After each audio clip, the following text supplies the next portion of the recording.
வணக்கம் நண்பர்களே. குரல் ஹேமலதா ரமேஷ். இன்னைக்கு நம்ம பார்க்க போற கதை கிராமத்து காதலியே பாகம் 7 ஆடியோ நாவல் கிராம காதல் கதை.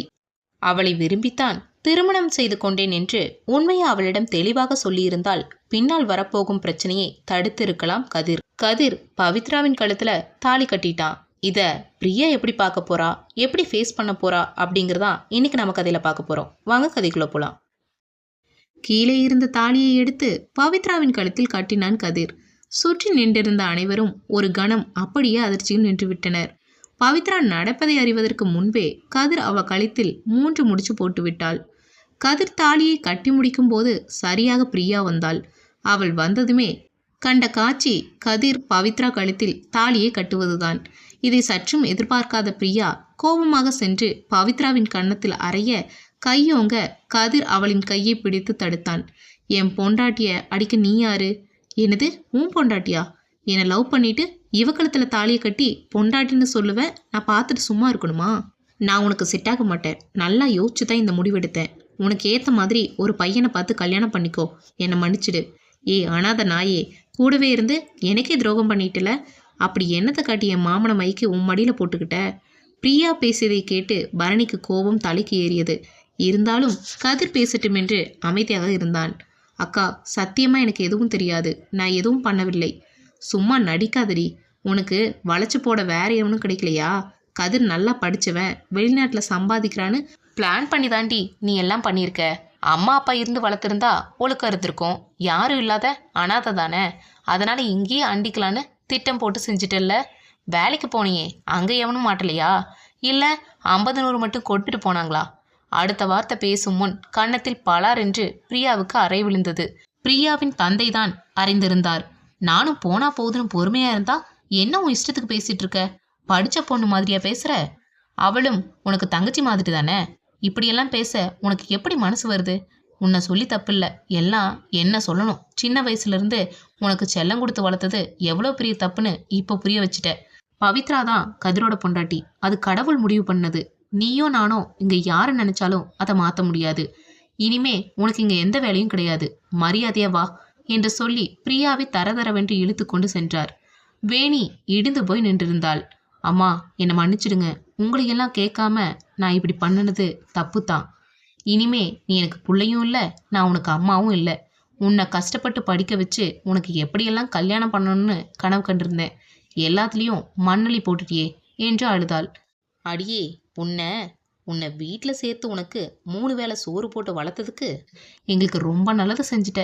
என் பையன் வேணும்னா உன்னை பொண்டாட்டியாக ஏற்றுக்கலாம். ஆனால் இந்த ஜென்மத்தில் நான் உன்னை மருமகளாக ஏற்றுக்க மாட்டேன். என் வீட்டுக்குள்ளேயே நீ வரக்கூடாது என்று சொல்லிவிட்டு வேகமாக வெளியே சென்றாள் வேணி. கதிர், நீ ஒன்றும் வருத்தப்படாத. பவித்ராவை நீ கல்யாணம் பண்ணிக்கிட்டது எனக்கு ரொம்ப சந்தோஷம்தான். உங்கள் அம்மா பற்றி தான் உனக்கு தெரியும்ல. கொஞ்ச நாள் போனா எல்லாம் சரியாயிடும் என்று ஆறுதல் சொல்லிவிட்டு வேணியின் பின்னால் சென்றார் ராமலிங்கம். மங்களம் மனதார இருவரையும் வாழ்த்தினார். லீலாவிற்கு நல்ல வேளையாக பிரியா நமக்கு அந்நியாக வரவில்லை என நினைத்து சந்தோஷப்பட்டாலும் அதனை வெளிக்காட்டி கொள்ளவில்லை. பவித்ரா அவமானத்தில் கூனி குறுகி நின்று கொண்டிருந்தாள். கார்த்திகா, அந்த புள்ளகிட்ட போய் பேசு என்று பரணி அவன் மனைவியிடம் சொல்லிவிட்டு கதிரிடம் சென்றான். கதிரு, இந்த புள்ளைக்கு இறக்கப்பட்டு வாழ்க்கை கொடுத்தியா, இல்ல உண்மையா பிடிச்சுதான் கல்யாணம் பண்ணியா? இப்படி கேட்குறேன்னு தப்பா எடுத்துக்காத. சின்ன வயசுல பவித்ரா ரொம்ப கஷ்டப்பட்டுச்சு. இனிமே நீயாவது நல்லா பார்த்துக்கோ. பவித்ரா, அழாத. கதிர் நல்லவன், உன்னை நல்லா பார்த்துக்குவான். உன் அருமை தெரியாம உன்னை பத்தி தப்பா பேசினவங்கள நினைச்சு நீ கவலைப்படாத. ஒரு நாள் எல்லோரும் உன் நல்ல குணத்தை புரிஞ்சு உன்னை ஏத்துப்பாங்க என்றாள் கார்த்திகா. பரணி தன் நண்பனிடம் பேசி அவன் வீட்டு மாடியில் காலியாக இருந்த ஒரு அறையை ஏற்பாடு செய்து அங்கு தங்க வைக்க கதிரையும் பவித்ராவையும் அங்கு அழைத்து சென்றான். பவித்ரா எதுவும் பேசவில்லை. கதிருக்கு உள்ளுக்குள் நிலைமையை எப்படி சரி செய்வது, பவித்ரா அதை எப்படி எடுத்துக்கொள்வாள் என்று தெரியாமல் தவித்தான். இரவு உணவை வரும் வழியிலேயே பார்சல் வாங்கி கொண்டு வந்து விட்டான் பரணி. எதை பற்றியும் யோசிக்காமல் சாப்பிட்டு படுங்க, காலை எல்லாத்தையும் சரி பண்ணும். 2 பேரையும் காலையில் வந்து அழைத்து செல்வதாக கூறிவிட்டு பரணியும் கார்த்திகாவும் வீட்டிற்கு சென்றனர். கதிர் உணவை பிரித்து பவித்ராவிடம் கொடுக்க அவள் அதை கையில் வாங்கவில்லை. கதிரும் சாப்பிடாமலேயே படுத்துவிட்டான். பவித்ராவின் மனம் முழுக்க ரணமாக வலித்தது. பிரியாவின் வாழ்க்கையைத்தான் தட்டி பறித்து விட்டதாக எண்ணி குற்ற உணர்ச்சியில் துடித்தாள். 2 பேரையும் எப்படி பிரிப்பது என்று வெறியில் திட்டம் தீட்டிக் கொண்டிருந்தாள் பிரியா. அடுத்த நாள் காலை விடிந்ததும் முதலில் கதிர் தான் கண் விழித்தான். இரவு முழுக்க அழுது அழுது பவித்ராவின் கண்கள் வீங்கி இருந்தது. பொழுது விடியும் வேளையில்தான் சற்று கண்ணயர்ந்தாள். அவளை எழுப்ப வேண்டாம் என்று நினைத்து மெதுவாக தனது காலை கடன்களை முடித்துவிட்டு வெளியே சென்றான். இருவரும் அணிந்து இருந்த உடையை தவிர கையில் மாற்று துணி எதுவும் எடுத்து வராததால் வீட்டிலிருந்த துணியை எடுத்து வரும்படி பரணிக்கு மெசேஜ் அனுப்பிவிட்டு அருகிலுள்ள டீ கடைக்கு சென்று டீ குடித்துவிட்டு காலை சிற்றுண்டியை பார்சல் வாங்கி கொண்டு வந்தான். பவித்ரா ஒரு மூலையில் சோர்ந்து அமர்ந்திருந்தாள்.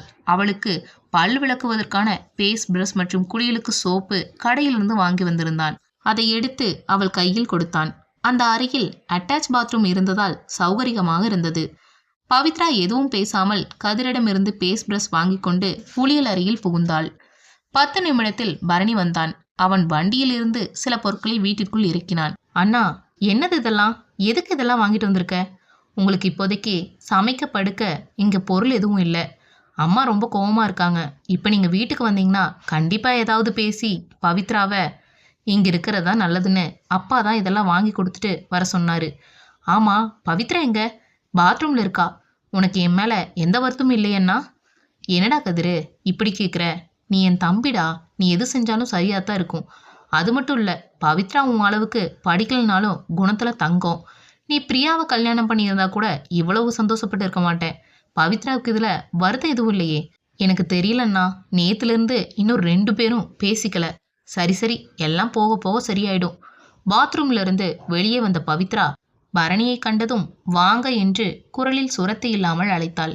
பரணியால் அவளின் மனநிலையை புரிந்து கொள்ள முடிந்தது. கதிரு, நம்ம போய் வெளியில சாப்பிட ஏதாவது வாங்கிட்டு வந்துடலாம். நான் இப்பதான் போய் வாங்கிட்டு வந்தேன். நீயும் உட்காரு, சேர்ந்து சாப்பிடலாம். நீங்க சாப்பிடுங்க கதிரு. வீட்டில் கார்த்திகா சமைச்சு வச்சிருக்கா. நான் கிளம்புறேன். ஏதாவதுனா ஃபோன் பண்ணுங்க என்று சொல்லிவிட்டு வண்டியை எடுத்துக்கொண்டு கிளம்பினான் பரணி. குளிச்சுட்டு சாப்பிட்றியா இல்லை இப்பவே சாப்பிட்றியா? எனக்கு பசிக்கல, நீங்க சாப்பிடுங்க. கதிர் அமைதியாக சாப்பாடு பொட்டலத்தை வைத்துவிட்டு தலகாணியை போட்டு படுத்து விட்டான். 1 மணி நேரம் கடந்து விட்டது. 2 பேரும் சாப்பிடவில்லை. நேற்று காலையில் சாப்பிட்டது. பவித்ராவுக்கு பசி வயிற்றை கிள்ளியது. பவித்ராவுக்கு பசி தாங்கும் பழக்கம். ஆனால் பாவம் கதிருக்கு ஒருவேளை கூட பசியை தாங்க முடியாது என்பது பவித்ராவுக்கும் தெரியும். பாவம், தன்னால் தான் அவனும் சாப்பிடாமல் இருக்கிறான் என்று அப்போதுதான் அவள் புத்திக்கு உரைத்தது. உடனே அவனை எழுப்பி தட்டை எடுத்து வைத்து 2 பேருக்கும் சேர்த்து பரிமாறினாள். 2 பேரும் சாப்பிட்டு முடித்தனர். அதன் பிறகு எதுவும் பேசவில்லை. பரணி வாங்கி வந்திருந்த பொருட்களை கதிர் எடுத்து அடுக்கி வைத்தான். அதில் எலக்ட்ரிக் அடுப்பு, அதில் சமைப்பதற்கு ஏற்ற சமையல் பாத்திரங்கள், மளிகை சாமான்கள், காய்கறிகள், படுக்கை விரிப்புகள், இருவருக்கும் புது துணிகள் என்று குடும்பத்தை நடத்துவதற்கு தேவையான பொருட்கள் எல்லாம் இருந்தது. மதியத்திற்கு கதிர் ஹோட்டலில் சாப்பாடு வாங்கி வருகிறேன் என்று கதிர் சொல்ல பவித்ரா வேண்டாம் என்று மறுத்து சாதம், ரசம், உருளைக்கிழங்கு பொரியல், தேங்காய் துவையல் வைத்து விட்டாள். அதுவே தேவாமிர்தமாக இருந்தது. 2 நாட்களாக சமைப்பதும் உறங்குவதுமாக கழிந்து விட்டது. 3வது நாள் பவித்ரா ஒருவாறு தைரியத்தை வரவழைத்து கொண்டு கதிரிடம் பேசினாள். உங்ககிட்ட நான் கொஞ்சம் பேசணும். எதுக்காக நீங்க கல்யாணம் பண்ணினீங்க? கதிரிடம் பதில் இல்லை. சொல்லுங்க, ஏன் இப்படி பண்ணினீங்க? என் மேல பரிதாபப்பட்டு எனக்கு வாழ்க்கை கொடுப்பதா நினைச்சு இன்னொரு பெண்ணோட வாழ்க்கைய கெடுத்துட்டீங்களே. யாரும் யாருடைய வாழ்க்கையும் கெடுக்கல பவித்ரா. நீங்க பிரியா அக்காவை லவ் பண்ணிட்டு என் கழுத்துல தாலியை கட்டினதுக்கு பேர் என்ன? அவங்களுக்கு நீங்க துரோகம் பண்ணினது மட்டுமில்லாம என்னையும் அவங்க பாவத்துல விழ வச்சிட்டீங்களே என்று அழுதாள். பவித்ரா, உனக்கு இப்ப நான் எது சொன்னாலும் உனக்கு தப்பா தான் தெரியும். நீயே எல்லாத்தையும் ஒரு நாள் புரிஞ்சுக்குவ. அது வரைக்கும் நீ எதையும் யோசிச்சு மனசை போட்டு குழப்பிக்காத. நீங்க ரொம்ப ஈஸியா சொல்லிட்டீங்க. ஆனா எல்லோரும் என்னத்தான் குற்றவாளியா பாக்குறாங்க. காலத்துக்கும் அது மாறாது.